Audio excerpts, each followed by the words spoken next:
Hi there, Dr. Aida. Thanks for giving me a tutorial on osteoporosis. I work as a GP and I want to do a bit of an update.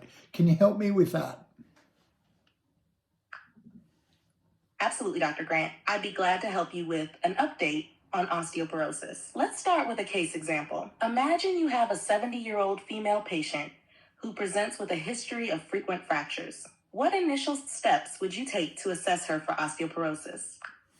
Well, I think you need to take a full history, particularly look at past fractures, risk factors, smoking, family history, any medication she's on, and That's a great start. Taking a comprehensive history is crucial. Can you tell me why it's important to focus on her history of fractures and other risk factors like smoking and medication? look, some of these are theoretical. It's good to know what risk factors she may have, but particularly we're focused on the practical, which is avoiding further fractures. So there might be some good examples. Exactly, Dr. Grant. Understanding her history of fractures and identifying risk factors helps us assess her fracture risk and take preventive measures. For example, a history of fractures can indicate existing bone weakness, while risk factors like smoking, certain medications, and family history can contribute to bone loss. What diagnostic tools would you consider using next to confirm a diagnosis of osteoporosis?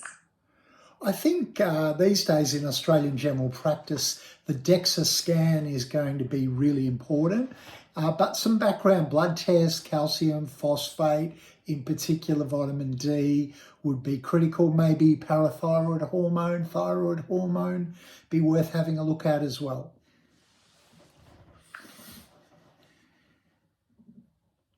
Absolutely. Those are all important steps. A DEXA scan is the gold standard for diagnosing osteoporosis as it measures bone mineral density. Blood tests for calcium, phosphate, vitamin D, and hormone levels can help identify underlying conditions that might contribute to bone loss. Once you've confirmed a diagnosis of osteoporosis in your patient, what management strategies would you consider implementing to prevent further fractures? Well, there's a whole lot of non-medical things that you can do, looking at diet, making sure that there's enough calcium and vitamin D supplements if necessary, not smoking, having a look if there's any medications which you might want to change. And then there's a whole bunch of possible medications you might consider as well, which we can talk about. Exactly, a holistic approach is key. Non-medical interventions, like ensuring adequate calcium and vitamin D intake, encouraging smoking cessation, and reviewing medications that might affect bone health, are fundamental. Let's delve into the medication aspect. Can you list some pharmacological treatments for osteoporosis and explain their mechanisms of action? Well, you've got your biphosphonates, and they're pretty much the standard, but there's also estrogen, synthetic estrogen like SERM, synthetic parathyroid hormone, and the monoclonal antibodies as well. So you've got quite a selection, and you need to weigh up the clinical situation and also think about the side effects. Exactly. Bisphosphonates, such as alendronate and risdronate, inhibit bone resorption by osteoclasts, helping to maintain or increase bone density. Estrogen and selective estrogen receptor modulators, like raloxifene, can help maintain bone density in postmenopausal women by mimicking the bone-preserving effects of estrogen. Synthetic parathyroid hormone, like teriparatide, stimulates bone formation by promoting osteoblast activity. Monoclonal antibodies, like denosumab, inhibit the development and activity of osteoclasts, reducing bone resorption. Considering side effects and the patient's overall health is crucial when choosing a treatment.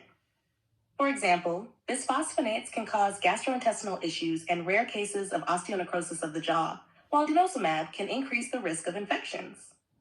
How do you typically decide which treatment to start with for a patient with osteoporosis? Yeah, well, the first thing is to look at the DEXA scan, have a look how much osteoporosis there is. I think looking at the clinical context, they're mostly postmenopausal females, but also men can get osteoporosis. Have a look at any other medications that they might be on, past medical history. Be a little bit careful with people who've got gastric problems in terms of using the biphosphonates. So they would be a couple of things I'd think about initially. Those are all excellent considerations. The severity of osteoporosis, as indicated by the DEXA scan, the patient's clinical context, and their overall health profile, including any gastrointestinal issues, are crucial factors in deciding the treatment approach. For instance, if a patient has severe osteoporosis with multiple risk factors and a history of fractures, a more aggressive treatment, like a combination of bisphosphonates and calcium vitamin D supplements, might be necessary. On the other hand, if a patient has mild osteoporosis and significant gastrointestinal issues, you might consider alternatives like SERMs or denosumab. When it comes to follow-up, how often do you typically reevaluate patients with osteoporosis, and what parameters do you monitor? So just before we talk about follow-up, I feel like you mainly just mentioned back my considerations for medication choice. Are there other things that I should be thinking about in terms of medication choice that you would alert me to? You're right. I mainly echoed your points. Some additional considerations when choosing medication for osteoporosis might include 1. Patient adherence. Consider how likely the patient is to adhere to the treatment regimen. For example, bisphosphonates often require specific administration guidelines that might be difficult for some patients to follow. 2. Fracture risk. Evaluate the patient's specific fracture risk. Higher risk patients might benefit from more potent treatments like denosumab or teriparatide. 3. Comorbid conditions. Other health conditions, such as chronic kidney disease, might influence the choice of medication. For instance, bisphosphonates are typically avoided in patients with severe renal impairment. 4. Cost and access. Sometimes, the availability and cost of medications can influence treatment choices, especially for patients without comprehensive insurance coverage. 5. Duration of therapy.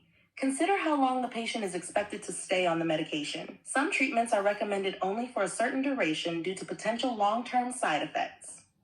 These factors, along with the ones you mentioned, can help guide a more comprehensive and individualized treatment plan for your patients with osteoporosis. Does that cover the additional considerations you were looking for? Yeah, that's pretty good. But the other thing that I wanted to ask you about is what's the threshold for osteoporosis and when should we start treatment? And along with that, for how long should we be treating? Great questions. The threshold for diagnosing osteoporosis and when to start treatment is typically based on the T-score obtained from a DEXA scan. One diagnosis. A T-score of -1.0 to -2.5 indicates osteopenia, low bone mass. A T-score of -2.5 or lower indicates osteoporosis. 2. When to start treatment. Osteoporosis. Treatment is generally recommended for all patients with a T-score of -2.5 or lower. Osteopenia with high fracture risk. For patients with osteopenia and a high risk of fracture, as assessed by tools like FRAX, Fracture Risk Assessment Tool, treatment might also be warranted. The FRAX tool helps estimate a patient's 10-year probability of major osteoporotic fractures and hip fractures. 3. Duration of treatment. Bisphosphonates. Typically, treatment is recommended for 5 years followed by a reassessment. In some cases, a drug holiday might be considered depending on the patient's fracture risk and bone density. Denosumab. Continuous treatment is recommended since discontinuation can lead to rapid bone loss. The decision to stop should be carefully considered. Teriparatide. Approved for up to 2 years of use due to potential risks associated with longer use.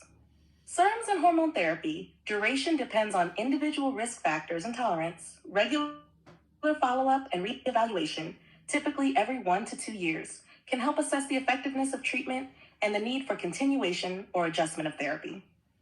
Monitoring should include repeat DEXA scans and possibly biochemical markers of bone turnover. Does this help clarify when to start and how long to treat osteoporosis?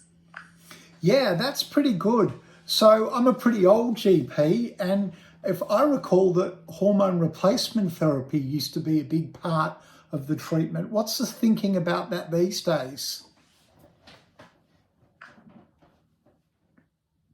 Hormone replacement therapy, HRT, used to be a cornerstone for osteoporosis prevention and treatment, especially in postmenopausal women. However, its use has become more nuanced due to findings from large studies like the Women's Health Initiative, which highlighted potential risks associated with HRT.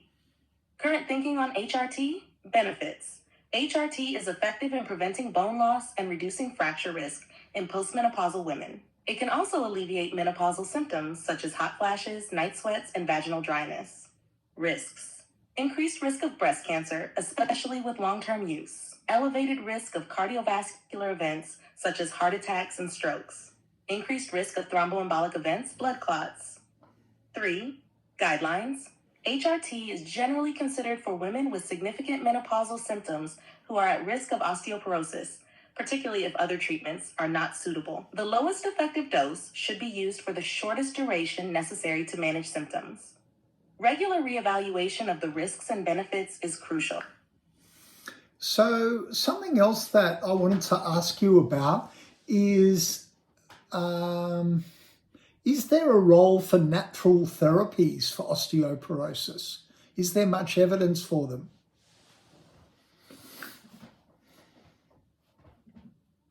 Natural therapies for osteoporosis often attract interest, but the evidence supporting their effectiveness varies. Here's a summary of some common natural therapies and the current evidence. 1. Calcium and vitamin D. Calcium, essential for bone health, with evidence supporting its role in maintaining bone density. Supplementation is recommended if dietary intake is insufficient. Vitamin D helps in calcium absorption and bone metabolism. Supplementation is often recommended, especially in individuals with low levels or limited sun exposure. 2. Lifestyle modifications. Diet. A balanced diet rich in fruits, vegetables, lean proteins, and healthy fats supports overall bone health. Foods high in calcium, like dairy products, and vitamin D, like fatty fish, are particularly beneficial. Exercise. Weight-bearing and resistance exercises help strengthen bones and improve balance, reducing fracture risk. 3. Herbal supplements. Isoflavones, soy. Some studies suggest soy isoflavones can have a modest positive effect on bone health due to their estrogen-like effects, but more research is needed. Red clover contains phytoestrogens, but evidence regarding its effectiveness in improving bone density is limited and inconclusive. Black cohosh, sometimes used for menopausal symptoms, but its impact on bone health is not well established. 4. Other supplements. Magnesium, important for bone health, but evidence supporting its supplementation, specifically for osteoporosis prevention or... This is really helpful, but I just wonder, now you mentioned that there's a screening tool for osteoporosis. Can we do a role play? And I want you to imagine that I'm a 72-year-old guy with osteoporosis. And can you run the screening questions by me one at a time and then give me a score and report back to me what it actually means? Absolutely, Dr. Grant. Let's use the FRAX, Fracture Risk Assessment Tool, for this role play. The FRAX tool calculates the 10-year probability of a major osteoporotic fracture and a hip fracture based on several factors. I'll ask you a series of questions to gather the necessary information. 1. What is your age? I'm 72 years old. 2. What is your sex? Male. 3. Have you ever had a previous fracture? Yes, I broke my wrist 2 years ago. 4. Do either of your parents have a history of hip fracture? So you seem to be coming up with my answers. I want you to ask me the questions and I'll answer them. Got it. Let's start again and I'll ask you the questions one by one. 1. What is your age? Okay, I'm 72 years old. Great, thank you. What is your sex? Male. Thank you. Have you ever had a previous fracture? Yes, I had a hip fracture when I was 65 and a fracture of my wrist when I was 52. Thank you for that information. Do either of your parents have a history of hip fractures? No, they don't. But My mother had some vertebral fractures. Got it. Thank you. Do you currently smoke? No. Thanks. Have you ever taken oral glucocorticoids for more than 3 months at a dose equivalent to 5 milligrams prednisolone daily or more? No.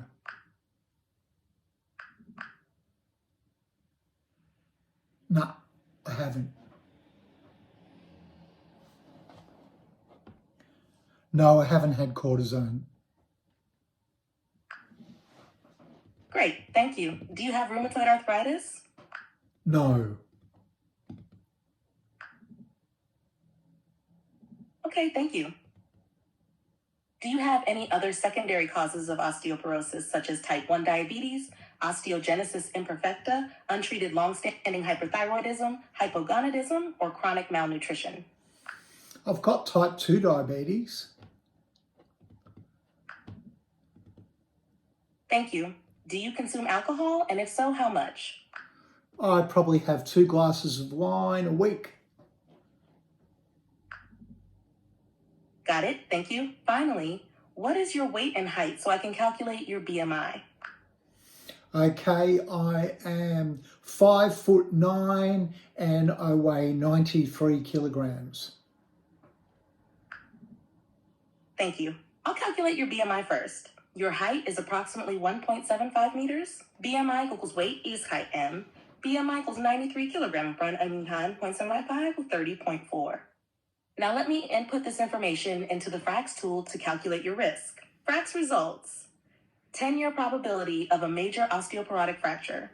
This would likely be above 20% given your history and risk factors. 10-year probability of a hip fracture. This would likely be around or above 10%. Explanation: a high probability for both major osteoporotic and hip fractures indicates significant risk. What this means: your fracture risks are high, suggesting the need for proactive management, including ensuring adequate calcium and vitamin D intake, considering osteoporosis medications, engaging in weight-bearing exercises, and addressing any modifiable risk factors. Does this help clarify your fracture risk and what steps we should take next? I guess I would want to know as the patient, if I take some osteoporosis medicines, how much will they reduce my risk? That's an excellent question. The effectiveness of osteoporosis medications can vary, but here are some general estimates of risk reduction. 1. Bisphosphonates, e.g. alendronate, risdronate. These can reduce the risk of vertebral fractures by about 40 to 70%, hip fractures by about 40 to 50%, and other non-vertebral fractures by about 20 to 30%. 2. Denosumab. This medication can reduce the risk of vertebral fractures by about 68%, hip fractures by about 40%, and other non-vertebral fractures by about 20%. 3. Teriparatide, synthetic parathyroid hormone. This can reduce the risk of vertebral fractures by about 65% and non-vertebral fractures by about 53%. 4. SERMs, e.g. raloxifene. These can reduce the risk of vertebral fractures by about 30 to 50%, though